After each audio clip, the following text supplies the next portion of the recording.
आपण फ्युचरमध्ये नेहमी असा प्रश्न करतो, तू येशील का, तू जाशील का, तू सायन्स घेशील का, तू अभ्यास करशील, असे काही प्रश्न विचारायचे असतील तर त्यावेळेस तुम्हाला सिंपल फ्युचर टेन्सचा वापर करायचा. त्याला म्हणतात वर्बल क्वेश्चन, ज्याचं उत्तर फक्त येस आणि नो द्यायचे. आता फ्युचर मध्ये कसं, समजा आता फॉर एक्झाम्पल आता हे मित्र आहेत, माझे मित्र आहेत, ओके. आम्ही बसलो आता मस्तपैकी मासे पकडतोय आणि मासे पकडताना याला मी विचारतो, काय रे बाबा तू लग्न करशील का.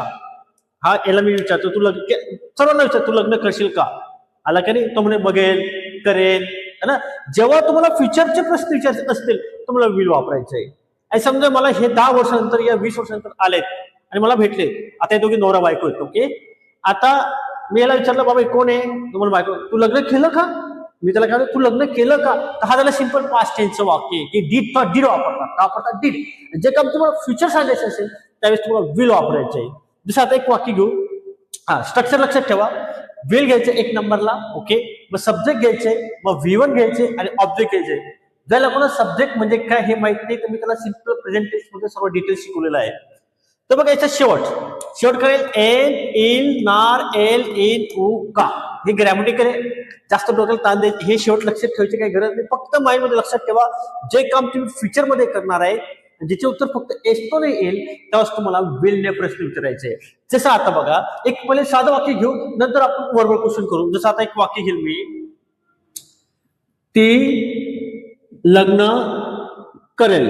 आता बघा काल आहे साधं वाक्य है ना, हे साधं वाक्य आलंय. तर तुम्ही काय ना शी विल, काय ना तुम्ही शी विल येणार आणि शी विल नंतर लग्न करेल तर तुम्ही काय ना शी विल गेट मॅरिड असं म्हणणार, कारण हे साधं वाक्य होतं म्हणून आपण काय करणार, शी विल गेट मॅरिड. आता मला याला वर्बल क्वेश्चन करायचं असेल तर वर्बल क्वेश्चन करताना मी काय करेल, ती लग्न करेल का असं म्हणायचं असेल मला, का. आता इथे शेवटी काय नाही, फक्त का म्हणायचं आहे. तर तुम्हाला काय करायचं, हा विल ना, विल तो 1 नंबरला घ्यायचा आहे. म्हणजे हा विल 1 नंबरला घेतला, विल घेतला, नंतर शी घ्यायचा, शी नंतर गेट घ्यायचं, नंतर मॅरिड घ्यायचं आणि शेवटी काय यायचं, क्वेश्चन मार्क घ्यायचे. विल शी गेट मॅरिड, कारण ती लग्न म्हणजे फ्युचरची गोष्ट आहे. समजा आता फॉर एक्झाम्पल मी तुमच्याशी बोलतोय आणि ह्या व्यक्तीबद्दल बोलतोय, म्हणजे ही राधिका या वगैरे कोणी असेल, तुम्हाला विचारते खरे ती लग्न करेल का, विल शी गेट मॅरिड. पण तुम्ही उत्तर काय देणार, तुम्हाला वाटत असेल हो ती लग्न करेल, तर तुम्ही काय म्हणणार, यस. काय तुम्ही, यस शी विल, शॉर्टकट म्हणायचं, यस शी विल. नसेल तुम्हाला वाटत नसेल तर तुम्ही काय म्हणणार, नो शी वॉन्ट. काय म्हणणार तुम्ही, नो शी वॉन्ट एवढं म्हणणार आहे. समजा तुम्हाला म्हणजे तो अभ्यास करेल का, बघा तो अभ्यास करेल का. आता काल आहे का, मग विलला पुढे घ्यायचं, विल ही म्हणायचं, विल ही आणि अभ्यास करेल का, आता स्टडी, विल ही स्टडी म्हणायचे, ओके. तो सायन्स घेईल का असं म्हणायचे, तो सायन्स घेईल का. फ्युचरची गोष्ट आहे, लक्षात ठेवा, ते काम त्याने अजून केलेलं नाहीये.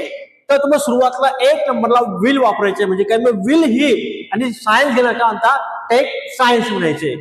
नेहा सायन्स घेईल का असा नाही, नेहा सायन्स घेईल का, तुम्ही काय म्हणणार, विल नेहा घ्यायचं, नंतर take science, Neha will take science. तर तुम्ही उत्तर काय म्हणणार, यस शी विल, नाही नो शी वॉन्ट. समजतं मी, अजून 2-3 वाक्य घेतो तुम्हाला अजून लोक समजेल. आता बघा पुढचं वाक्य बघा, तुम्ही नाश्ता करणार का. आता इथे बघा शेवट का नाही, नार का दिसतं की तुम्हाला, नार आणि का. लक्षात ठेवा फ्युचरची गोष्ट आहे. समजा आता फॉर एक्झाम्पल हे तिघे जण नवरा बायको आणि मुलगा नाश्ता करतायत आणि मी अचानक त्यांच्या घरी गेलो, काय काकू काय चालू आहे. मग त्या म्हणतील हा काय नाही नाश्ता करतोय, नाश्ता करशील का. तर ते मला प्रश्न, तू नाश्ता करशील का. फ्युचर लक्षात ठेवा, फ्युचर सांगतात ते. फ्युचर 2 मिनिटांनी असो की 10 मिनिटांनी असो की 10 वर्षानंतर असो, तर तू नाश्ता करशील का. तर तुम्हाला सुरुवातीला विल वापरायचे, त्यास तुम्ही काय म्हणणार, विल, सुरुवातीला विल घ्यायचे, ओके. नंतर तुम्ही म्हणजे यू, विल यू, ओके. नंतर नाश्ता करायला काय म्हणतात, हॅव ब्रेकफास्ट म्हणतात, ओके. हॅव ब्रेकफास्ट, काही लोक ब्रेकफास्ट म्हणतात, ओके, ब्रेकफास्ट म्हणतात. मग आता मला नाश्ता करायचं असेल तुम्ही काय नाही लागत असेल, मी लागत, ओके. तुम्ही काय नाही, येस आय विल. नाश्ता करायचा नसेल तर तुम्ही काय ना, नो आय वॉन्ट, बस एवढं बोलायचंय. हे स्पीकिंगची गोष्ट लक्षात ठेवा. हा बघ, काही लोक फक्त काय नावापुरतं तोंडावर विचारतात, हो नाश्ता करशील का, पैसे खर्च, जेवण करशील का, हे फक्त नावाला विचारतात. समजा आता फॉर एक्झाम्पल कोणी तुमच्याकडं 300 किलोमीटर किंवा खूप लांबून आलेला आहे, तरी तुम्ही तेच विचारणार की तू नाश्ता करशील का किंवा जेवण करशील का, हे चुकीचं आहे, ओके. काही लोक असे असतात की जबरदस्ती बसवतात, बस तू फक्त बस बस बस बस, समजून घ्यायची की त्याला खरंच जेवायला बसवायची, आणि ज्याला बसवायचं नाही तो फक्त वाक्य will you have breakfast, will you have lunch, will you have dinner असं म्हणायचं. आणि इथे विल आले म्हणून मी आय घेतला. ओके, येस आय विल म्हणायचं. मग आता याच्यावर तुम्ही 1000 वाक्य बनवा. तुम्हाला म्हणायचं तू जाशील का, विल यू गो, तू शाळेत जाशील का, will you go to school, म्हणे येस आय विल, नसेल तर नो आय वॉन्ट. तू शिकवशील का, will you teach, yes I will teach, नसेल तर नो आय वॉन्ट टीच. तू लिहिशील का, will you write, yes I will write, नसेल तर नो आय वॉन्ट राईट. तू अभ्यास करशील का, will you study, yes I will study, no I won't study. आणि समजा तुम्हाला इथं आलं नेहा नाश्ता करेल का असं म्हणायचे, तर विल इथं यूच्या जागी फक्त काय करायचं, विल नेहा हॅव ब्रेकफास्ट करायचे. आणि इथं एस असेल इथं नेहा घ्यायचं किंवा शी घ्यायचं. ओके, अतिशय सोप्या पद्धतीचं वाक्य होतं. आणि समजा तुम्हाला जर कधी हे वाक्य नकारार्थी करायला लावलं, समजा आता इथं काय तुम्ही नाश्ता करणार का, आणि इथं मी घेतलं का, इथं घेतलं मी करणार नाही का असं आलं, करणार नाही का असं निगेटिव्ह आलं, काहीच करायची गरज नाही तुम्हाला. हा विल जसं तसं घेतला, विल यू घेतला तुम्ही, विल यू घेतला त्याच्यानंतर नॉट वापरायचं फक्त, विल यू नॉट नंतर हॅव ब्रेकफास्ट घ्यायचं, हॅव ब्रेकफास्ट.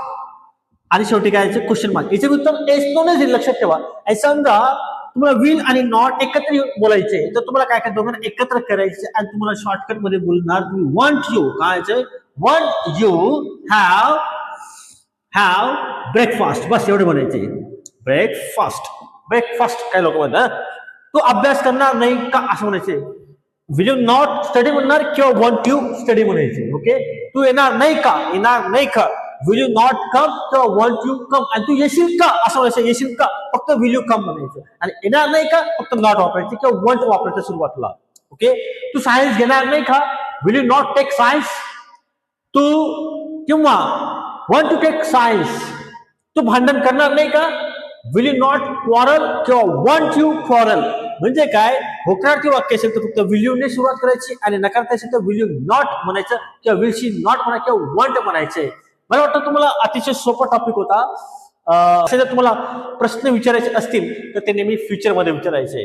मी तुम्हाला 3-4 वाक्य देतो सोडवण्यासाठी, तर तुम्ही ते नक्की वाक्य सोडवा आणि मला कमेंट बॉक्स मध्ये शेअर करा. मी त्याचे नक्की रिप्लाय देईल. मी तुम्हाला काय वाक्य देतो 3-4 ते नक्की सोडवा. बघा आता हे 4 वाक्य दिले तुम्हाला मी, हे 4 वाक्य मला नक्की सोडवा आणि मला कमेंट बॉक्स मध्ये नक्की शेअर करा. पहिलं वाक्य बघा, तू शाळेत जाशील का, शील का. होकारार्थी वाक्य झाला का अंका गो. ओके, आणि शाळेत म्हणजे काय टू स्कूल. मग आता तुम्हाला काय घ्यायचे ते तुम्ही स्कूल टाकायचे. पुढचं वाक्य नेहा चहा बनवून घ्या, बनवणं का आता मेक. Okay, make tea. आणि वाक्य मला काय करायचं तुम्ही करून टाकायचं, नेहा आलाय विल नेहा करायची. इथे काय नेहा चहा बनवणार नाही का, नकारार्थी वाक्य आलंय, चहा बनवणार तेच म्हणतात मेकची. नकारार्थी वाक्याला काय वापरतात ते तुम्हाला सांगितलंय. आणि तुझे वडील आम्हाला शिकवणार नाही का, शिकवणार का आता टीच म्हणायचे, आणि टीच नंतर काय वापरायचं तुम्हाला अस वापरायचं. म्हणजे काय विल युअर फादर नंतर वाक्य काय करायचे ते बघून घ्यायचे. तुम्हाला जर हा व्हिडिओ उपयोगी वाटत नसेल तर नक्की आपल्या चॅनलला शेअर करा, कमेंट करा, आणि जे नवीन असतील त्याने नक्कीच सबस्क्राईब करा. आणि तुम्ही हा व्हिडिओ पूर्ण पाहिला त्याबद्दल थँक्यू व्हेरी मच.